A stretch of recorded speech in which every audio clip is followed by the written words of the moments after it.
10대의 징조라는 제목으로 하나님 말씀 증거할 때 오늘도 많은 은혜를 받으시기 바랍니다. 과학과 기술이 눈부시게 발전을 해도 인간이 그 능력으로는 절대 풀 수 없는 난제가 있는데 죽음과 세상 종말입니다. 이 두 가지를 개인의 종말과 또 세상의 종말이라고 말할 수가 있습니다. 누구나 다 첫 번째 이 개인의 종말을 맞이하게 됩니다. 요즘 이렇게 10대나 20대 그 젊은 사람들이 나이 든 사람들더러 아재 그러면서 놀려대는데 눈 깜짝하면 그들도 자기도 모르는 사이에 아재가 다 되고 맙니다. 누구도 피해갈 수가 없습니다. 돈이 많다고 피해갈 수 있는 것이 아니고 세상 명예를 다 가졌어도 아무 소용이 없는 일입니다. 개인의 종말만큼은 누구에게나 공평한 것입니다. 그런 것처럼 이 세상도 언젠가는 종말을 구할 때가 옵니다.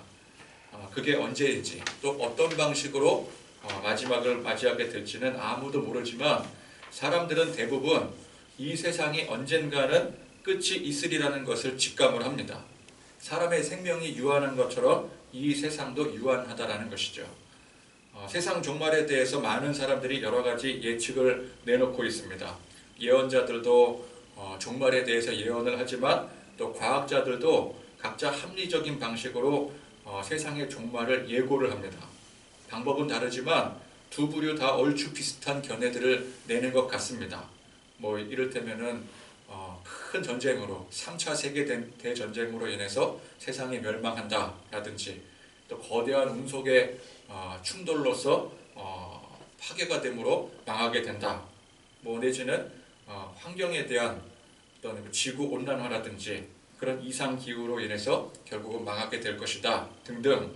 근데 사실 이 정도 예측은 예언자들도 예측을 하고 과학자들도 또 예고를 하지만 사실 누구나 다 예측할 수 있는 종말 레퍼토리 아니겠습니까? 자, 그러면 성경은 이에 대해서 뭐라고 말씀을 하는가? 이 세상에 언젠가는 끝이 있고 종말의 때가 온다라는 사실에서는 세상에서 말하는 종말과 일치합니다. 그러나 어떻게 그 종말을 맞이하게 될 것인가 그 방식은 다릅니다. 세상을 창조하신 하나님께서 이제 그 때가 되었다라고 결정하실 때, 즉 마지막 때가 되었다고 결정하실 때에 우리 예수님께서 다시 오심으로 세상은 종말을 구하게 됩니다. 이것이 성경에서 말하는 종말의 때입니다. 우리가 창조주 하나님을 믿는다면 이것은 당연한 결과입니다. 시작이 있으면 끝이 있다라는 것이 아니겠습니까? 근데 세상 창조가 세상의 그 시작이라고 한다면 그 창조주께서 마지막을 끝내시는 이것이 당연한 일인 것입니다.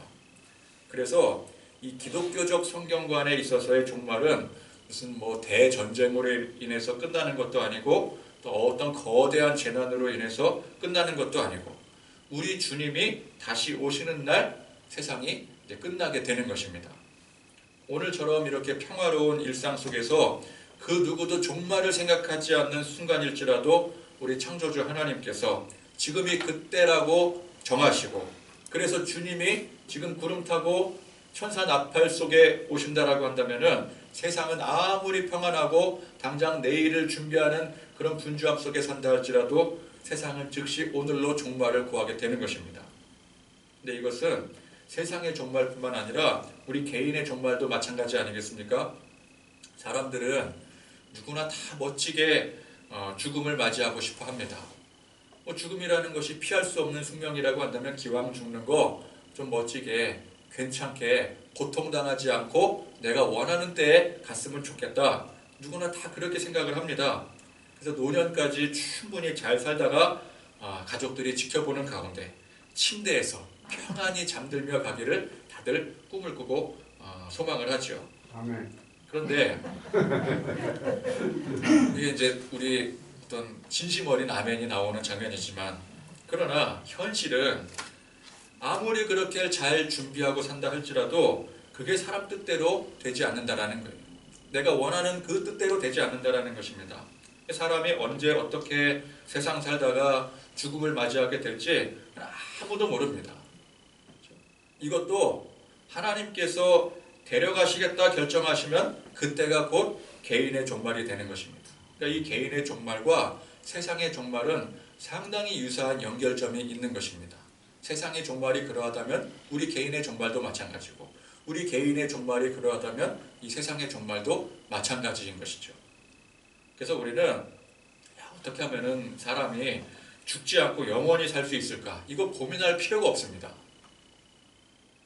진시황 같은 사람, 혹은 너무 이 공상에 빠져서 나중에 이 과학이나 의학이 발달할 대로 끝까지 발달하다 보면은 뭐 이렇게 인간 생명 복제라든지, 그래서 이제 복제 인간을 통해서 뭐 장기를 계속 수급하고 그런 공상 과학 이야기들이라든지 영화 같은 내용들도 있지 않겠습니까?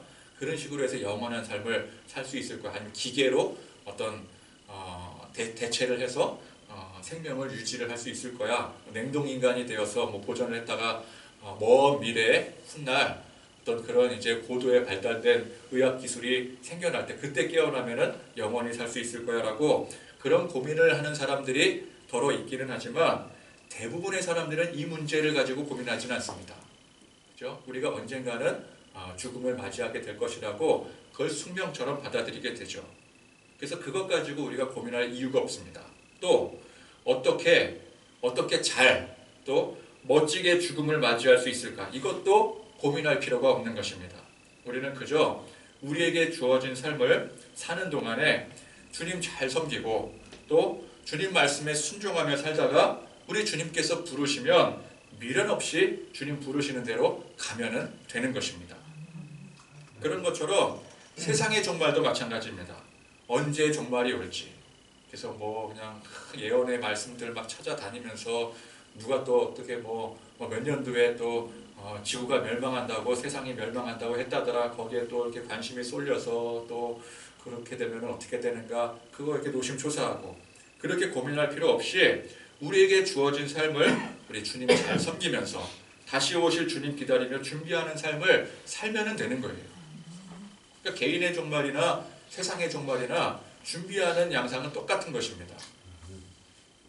자, 오늘 말씀에 예수님께서 감람산의 제자들과 함께 오르셔서 그 앞에 보이는 성전을 마주 대하며 앉으셨을 때 베드로와 야고보와 요한과 안드레가 예수님께 조용히 묻습니다.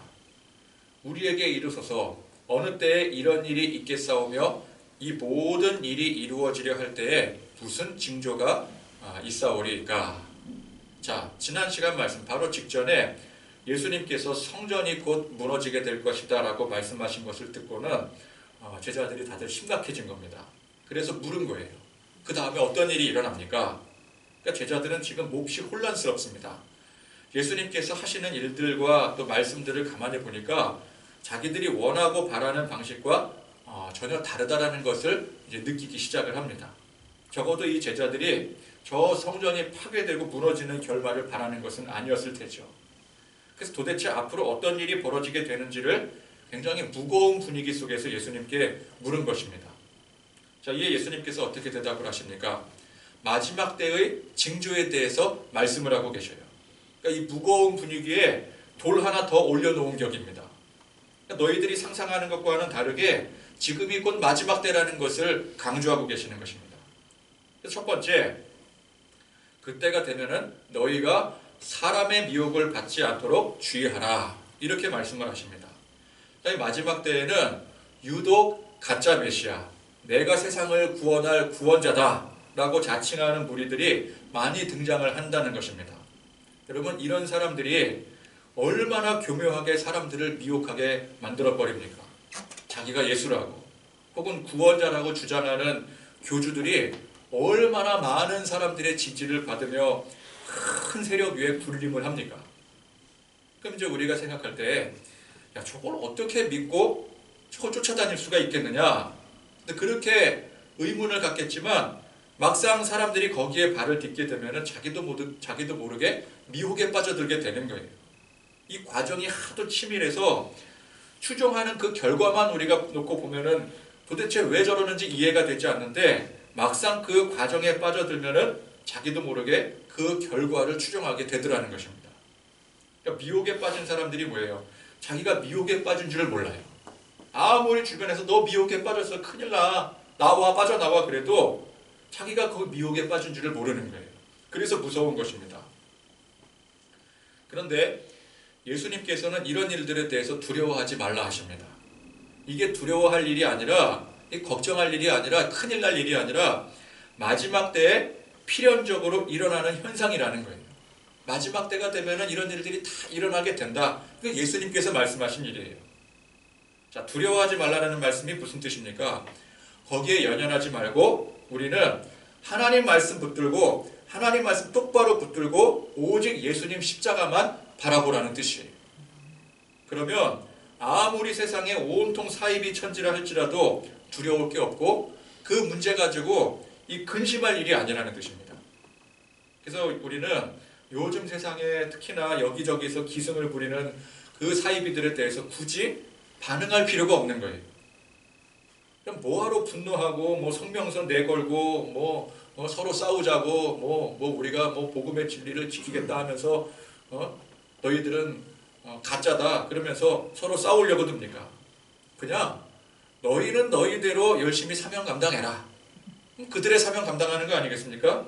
그럼 우리 뭐예요? 우리는 우리대로 열심히 주어진 사명 감당하겠다. 너희들은 너희 길을 가라. 우리는 우리의 길을 가겠다. 이 정신으로 우리는 말씀 똑바로 붙들고 살면은 우리 주님께서 미혹에 빠지지 않게 말씀의 진리로 우리를 보호해 주신다는 거예요.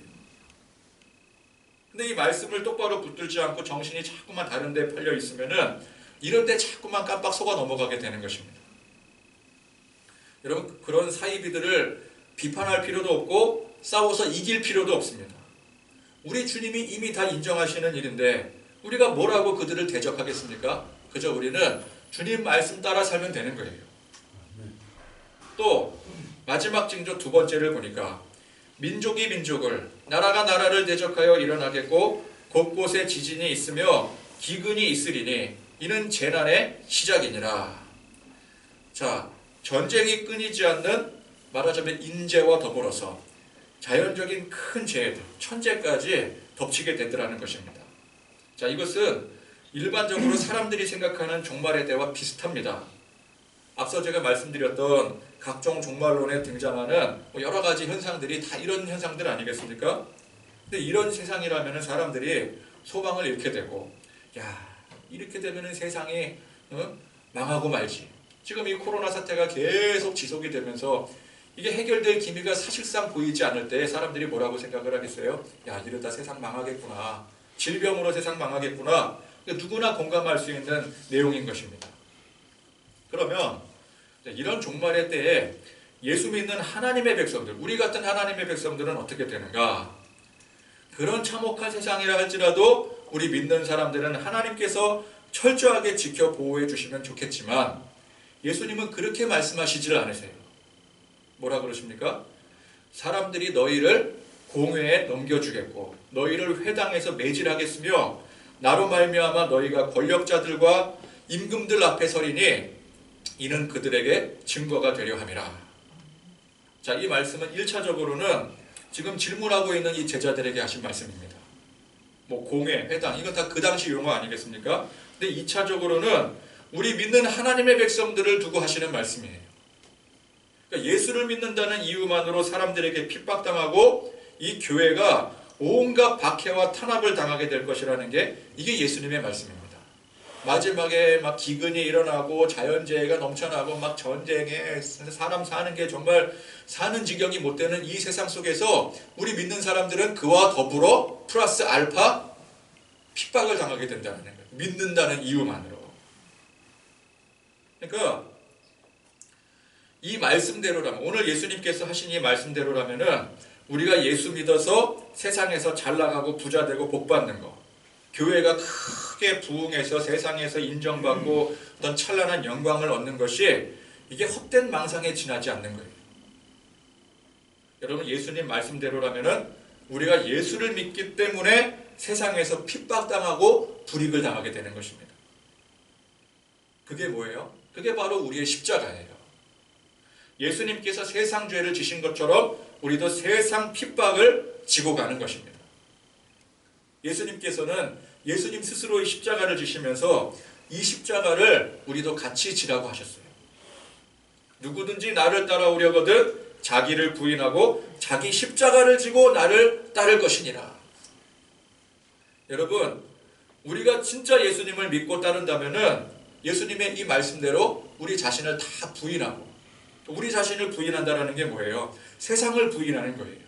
세상 방식을 다 버리는 거예요. 자기 십자가를 지는 게, 그래서 자기 십자가를 지는 게 이게 예수님을 따르는 길입니다. 이 예수님의 명확한 말씀이에요. 여러분, 자기 십자가가 무엇입니까? 십자가가 무슨 빛 좋은 세상 영광입니까? 아닙니다. 십자가는 고통입니다. 험한 가시밭길을 지나 온몸에 피를 다 쏟도록 매달려 고통당하는 게 이게 십자가예요. 예수 믿기 때문에 세상에서 영광을 얻는 것이 아니라, 성공을 얻는 것이 아니라, 유익을 얻는 것이 아니라, 반대로 예수를 믿기 때문에 세상에서 고난당하고 불이익을 받는 게 이게 자기 십자가라는 것입니다. 근데 우리 주님 뭐라 그러세요? 그거 내가 다 해결해 줄게, 이게 아니라 자기 십자가를 지고 나를 따르라 말씀을 하셨어요. 분명히 예수님께서 그렇게 말씀을 하셨어요.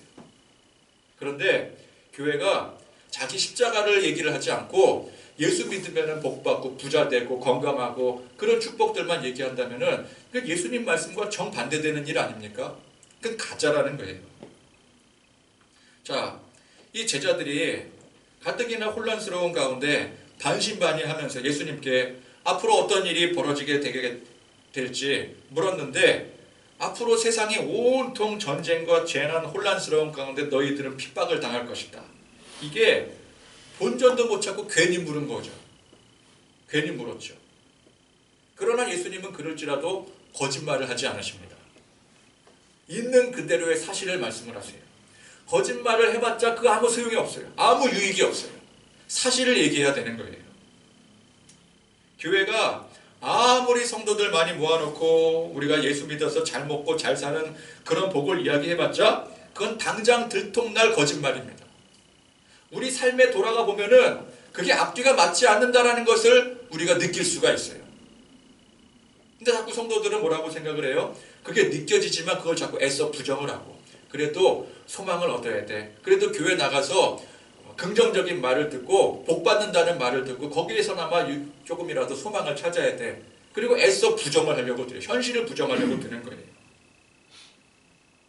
그래봤자 아무 소용이 없습니다. 예수님께서 제자들 그 무거운 마음을 위로하겠다고 있지도 않은 환상을 이야기하시겠습니까? 마찬가지입니다. 교회가 사람들 마음 위로하고 기분 좋게 해서 부흥하려고 환상을 이야기하겠습니까?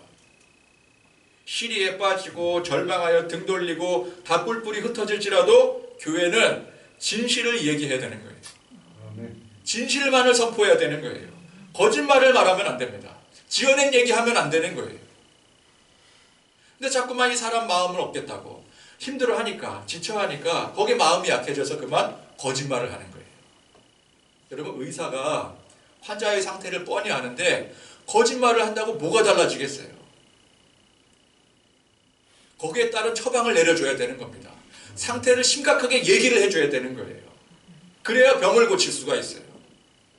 그런데 마음이 약해져서 또 이렇게 상처받으면 안 되지, 그래서 두리뭉실하게 하면 괜찮을 거예요, 뭐 건강합니다, 이렇게 얘기해버리면은 그건 직무유기가 아니겠습니까? 큰일 나는 거예요. 여러분, 세상이 지금 예수님 말씀하신 대로 지금 마지막 때인데 우리가 예수 믿기 때문에 핍박당하는 게 이게 기정사실인데 그걸 자꾸만 감춰두고 사람들도 이런 얘기하면 실망할까봐, 가뜩이나 힘든 세상 사는데 더 시리에 빠질까봐 자꾸만 딴 얘기한다면 그건 직무유기예요. 목사로서 직무유기고 교회로서 직무유기가 되는 것입니다. 여러분, 우리는 성경 말씀, 우리 주님의 말씀을 전파해야 되지 지어낸 환상을 얘기하면 안 되는 거예요.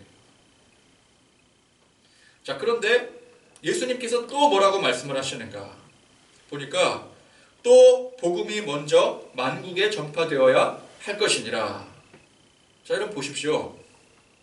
예수님 말씀하신 대로 혼란스러운 세상, 온통 가짜 사이비가 판을 치는 세상 속에서 그 가운데 예수 믿으면 어떻게 된다고요? 복받아 잘 먹고 잘 사는 게 아니라 핍박당하고 고난당하는데, 그렇게 예수님께서 말씀을 하시는데 무슨 이 복음이 만국에 전파가 되겠어요? 이게 말이 되는 이야기입니까? 여러분, 예수님께서 말씀하시는 지금 이 복음이 만국에 전파되리라 하시는 이 복음은 가짜 복음이 아닙니다. 보통 사람들이 지어내서 환상 가운데 전하는 예수 믿으면 뭐 사업도 잘 풀리고 뭐 건강해지고 뭐 더 오래 살고 뭐 자녀들 잘 되고 뭐 우리 만사 형통하는 그런 가짜 복음이 아니에요. 예수님께서 말씀하시는 이 복음이 뭐예요? 지금까지 예수님께서 말씀하신 이게 진짜 복음이에요. 그걸 말씀하시는 거예요. 예수 믿는다는 사실 때문에 핍박당하고 고난당한다라는 사실이에요. 그런데 이 복음이 거짓말처럼 온 세상에 전파된다라는 거예요. 가짜로 포장이 되어서 전파되는 게 아니라 그 있는 사실 그대로 전파가 됐더라는 거예요. 여러분, 이게 참 신기한 일 아니겠습니까? 이게 놀라운 일 아니겠어요? 여러분, 복음이 예수 믿으면 복 받고 뭐 어떤 사람 나와서 간증하는데 내가 예수 믿으니까 고질병도 치유가 되었고요. 뭐 복권도 당첨됐고요. 뭐 안 풀리던 사업이 다 잘 풀리고요. 자녀들 막 좋은 대학 다 합격하고요. 그러면은 상식적으로 복음이 온 세상에 전파되게 돼 있어요. 그렇죠? 다 좋은 소식인데 사람들이 나도 거기 들어가서 나도 거기 가입해서 그런 유익을 한번 얻어보고자 그렇게 교회 등록하는 사람들이 많지 않겠습니까? 그럼 그건 신기한 일이 아니에요. 그거는 자연스러운 일이에요. 근데 예수님께서 하신 말씀은 뭐예요? 이 복음이 어떤 복음이라고요? 내가 예수 믿는 것 때문에 세상에서 오히려 핍박당하고 고난당한다는 거예요. 근데 이 복음이 전파가 된다고요? 이게 믿겨지지 않는 일이에요. 이게 신기한 일이에요. 사람들은 종교를 통해서 마음의 안식을 찾고 삶의 유익을 바랍니다. 거짓말인지 뻔히 알면서도 그래도 소망을 찾고자 종교를 찾는 사람들이 참 많아요. 그런 소망으로 종교를 찾는 거예요. 근데 예수님께서 말씀하시는 기독교의 진리는, 복음은 그와 정반대입니다. 세상 핍박과 고난의 십자가를 짊어지는 게 복음이에요. 근데 사람들이 이 사실을 받아들이고 또 받아들이는 것을 넘어서 온 세상에 전파된다라고 하는 것은 그 상식적으로 말이 안 되는 이야기입니다. 근데 예수님은 우리 상식으로서 말이 안 되는 일을 말씀하고 계시는 거예요, 지금. 종말의 때에 세상이 온통 환난과 핍박이 가득하다 할지라도 이 복음이 살아서 온 세상에 전파된다라는 것입니다. 그 핍박을 당하는 당사자들이 핍박을 견뎌내고 오히려 이를 자랑하고 전파를 하니 다른 사람들도 그 핍박에 동참한다는 뜻 아니겠어요? 여러분, 어차피 진짜 기독교의 진리는 사람들의 상식으로 이해가 될 수 없고 설명할 수가 없는 것입니다. 이 마지막 때의 일들 또한 마찬가지입니다. 고난의 십자가가 상징이 되는 이 기독교가 온 세상에 전파되는 일은 이건 상식으로는 이해가 될 수도 없고 설명할 수도 없는 일인 것입니다. 그래서 이게 바로 십자가의 능력이라는 거예요. 여러분, 십자가의 능력이 병이 치유되고 가난했던 사람이 부자되고 이게 십자가의 능력이 아니에요. 말도 안 되는 일인데 이게 벌어지는 게, 실제로 벌어지는 게, 이것이 십자가의 능력입니다. 예수님의 말씀대로 되어지는 게 이게 십자가의 능력이에요. 그래서 우리가 이 십자가의 진정한 능력을 모를 때는 저 십자가를 내가 어떻게 져? 그게 가능해? 그걸 나도 못 지는데 다른 사람들이 그걸 또 어떻게 지겠냐? 누가 저 고난을 자처하겠으며 그걸 달게 받겠는가? 당연히 그렇게 생각하지 않겠습니까? 그런데 우리가 몸소 이 주님의 십자가의 고난을 겪으면서 믿음 생활하면서 이 십자가를 우리도 같이 지고 겪으면서 주님의 그 가운데 우리에게 베풀어 주시는 그 은총 가운데 거하니 그것이 기쁨이 되고 감사가 되고 영광이 되더라는 거예요. 나는 분명히 지금 십자가를 지고 있는데 그것이 기쁨으로 고백이 되어지고 영광이 되고 감사로 고백이 되어지더라는 것입니다. 그래서 환난과 핍박 중에도 성도는 신앙 지켰네. 이게 고백이 되어지는 거예요. 경험을 하니까. 이게 겪어보지 않은 사람은 절대 이해할 수 없는 일 아니겠습니까? 겪어보지 않은 사람은 알 수가 없어요. 아무리 설명을 해도 알 수가 없어요. 여러분, 우리가 무엇을 믿고 무엇을 따릅니까? 이 십자가의 도를 믿고 이 진리를 믿고 따르는 거예요. 누구든지 예수님을 따르려거든 자기를 부인하고 자기 십자가를 지는 것입니다. 근데 이게 져보지 않았을 때는 그걸 어떻게 져 그러는데 막상 져보니까 여러분 힘들고 괴로운 건 똑같아요. 마찬가지예요. 여러분 십자가가 안 힘들면 그건 거짓말이에요. 십자가는 힘듭니다. 괴롭습니다. 그런데 그것이 이겨지고 영광이 되더라는 거예요.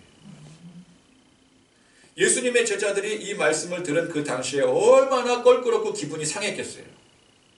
질문 괜히 했어. 그런 생각 들지 않았겠습니까? 근데 나중에 제자들이 어떻게 돼요? 예수님의 이 말씀 그대로 되어져요. 예수님의 이 말씀 그대로 각자 자기 십자가를 지게 됩니다. 근데 그래서 괴롭고 힘들고 그래서 원망하고 분노한 게 아니라 이 제자들이 나중에 어떻게 해요? 그 십자가를 지면서도 즐거이 찬송을 부르며 감사했더라는 거예요.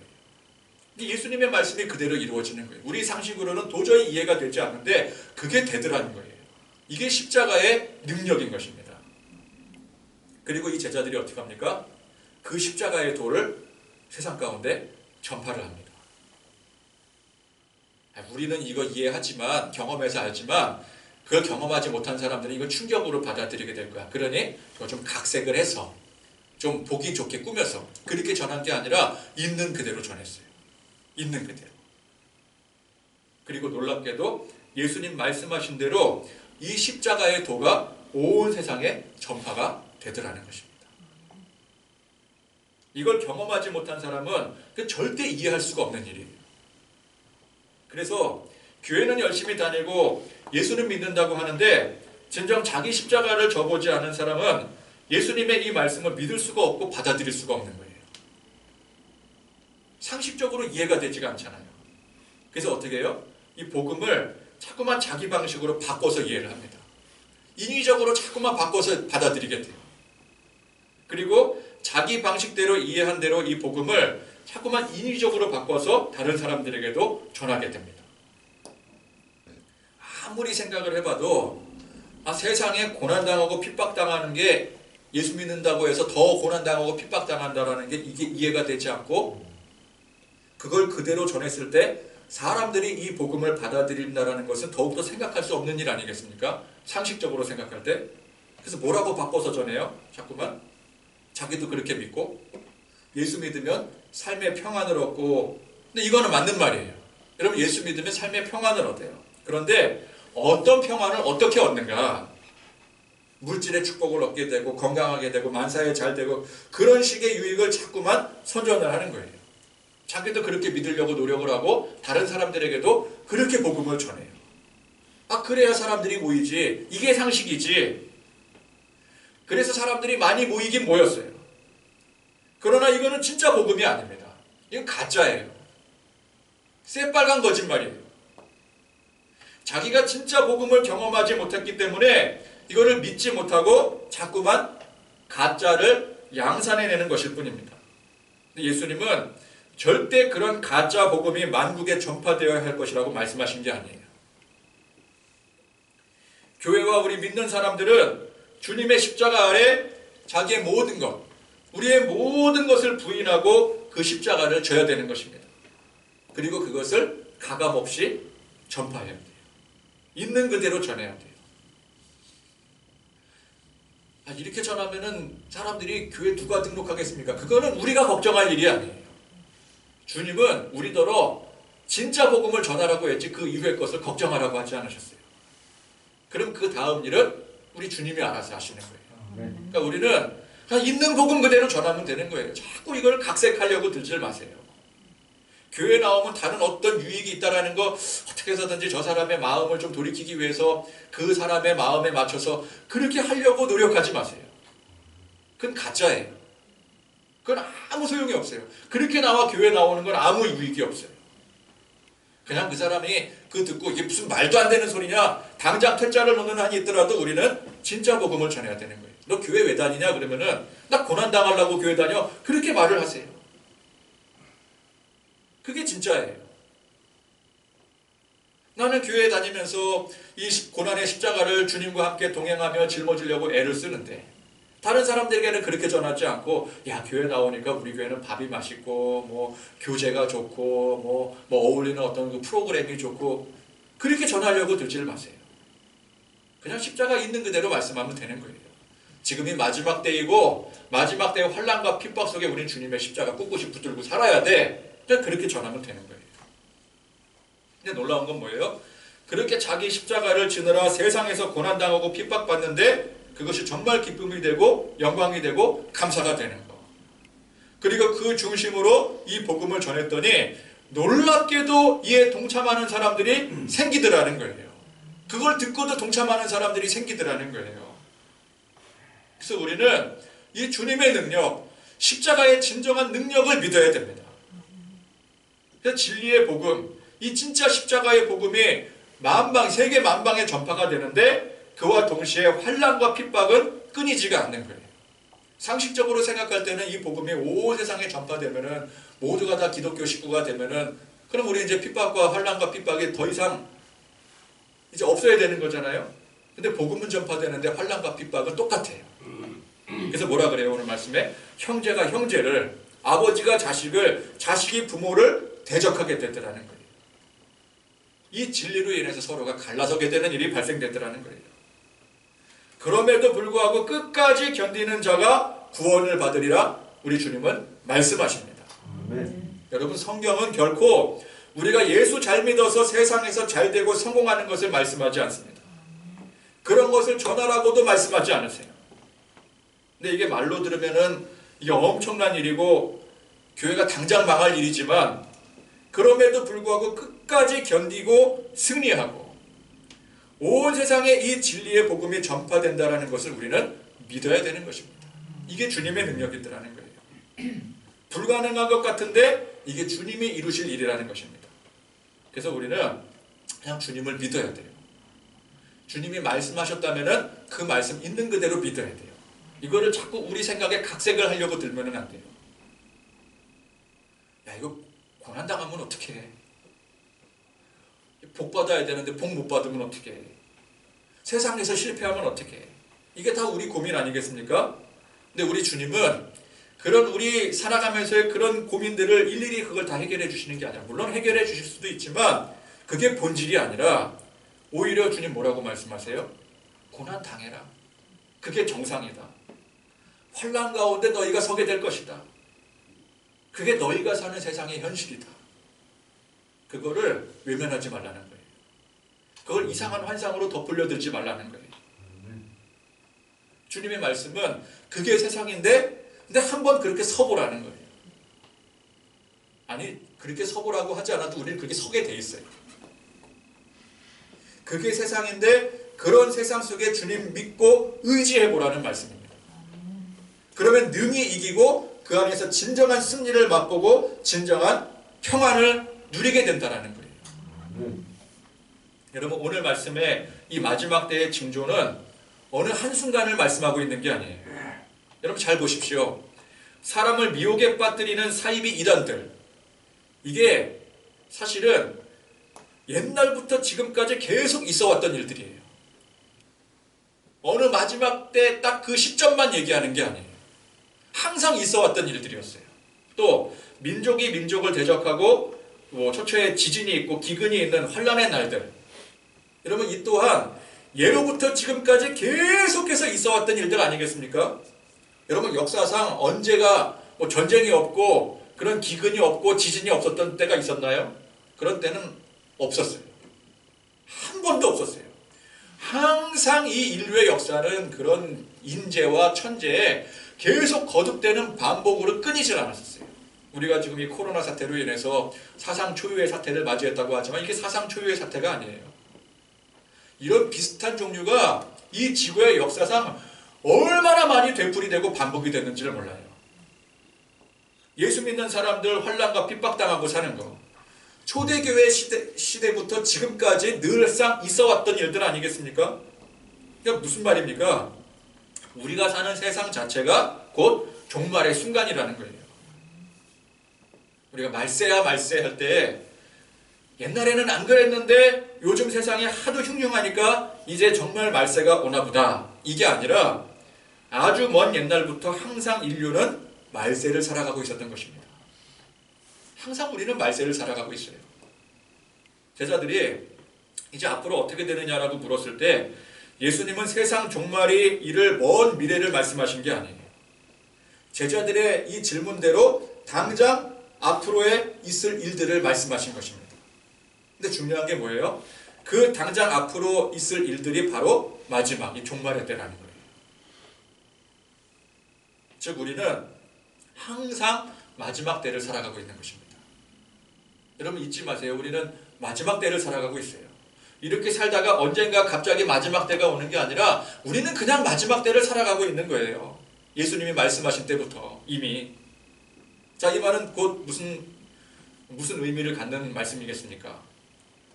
예수님이 언제 오시더라도 이상하지 않다라는 뜻이에요. 예수님은 언제 오셔도 이상하지 않는 시대를 우리는 살고 있어요. 항상 우리는 마지막 때를 살고 있어요. 그래서 우리는 어떻게 해야 돼요? 예수님께서 언제 오시더라도 우리는 그 예수님과 함께 동참할 수 있을 준비를 하고 있어야 되는 것입니다. 그래서 예수님 다시 오실 때 어떤 사람이 구원에 동참한다고요? 준비된 자들. 예수님을 온전히 믿어 이 십자가의 도를 쫓아 고난당하고 핍박당하더라도 꿋꿋이 인내하고 이겨낸 자들이 예수님의 이 마지막 때에 예수님 다시 오실 때 동참할 수가 있는 것입니다. 가짜 복을 쫓고 세상 욕망에 빠져 사는 사람들은 예수님이 오실 때 당황하게 되는 거예요. 내가 지금까지 두려워했던 생각했던 그 복들이 한순간 달아난다라고 생각하라니 예수님이 오시는 게 얼마나 이게 당황스럽겠습니까? 근데 그런 사람들은 예수님이 지금 오시면 안 되는 거예요. 적어도 내가 이 세상 만복을 다 누리고 난 다음에 그 다음에 예수님이 오셔야 돼요. 가짜 복에 빠져 사는 사람들은 그래요. 그러나 진짜 복음을 받아들이고 사는 사람은 지금 당장 예수님이 오더라도 이상할 게 하나도 없어요. 왜? 지금 내가 사는 순간이 마지막 때인데 예수님이 언제 오셔도 이상하지 않은 시대를 우리는 살아가고 있는데 그걸 인지하고 산다면, 고백하고 산다면 그게 준비하는 삶 아니겠습니까? 그게 기름 준비예요. 그럼 예수님이 언제 오셔도 우리는 오히려 더 기쁘고 더 감사한 것이죠. 주님 오심을 기다리며 사는 그런 저와 여러분들이 되실 수 있기를 바랍니다. 아멘. 주님 오심을 기다리며 사는 삶은 이 세상의 욕망을 두지 않고 미련 두지 않고 사는 삶을 말하는 거예요. 십자가의 진리로 이 말씀 안에서 나의 모든 것 자기를 부인하고 오직 주님을 따르기로 결단하며 살아가는 그런 저와 여러분들이 되실 수 있기를 간절히 축원드립니다. 아멘.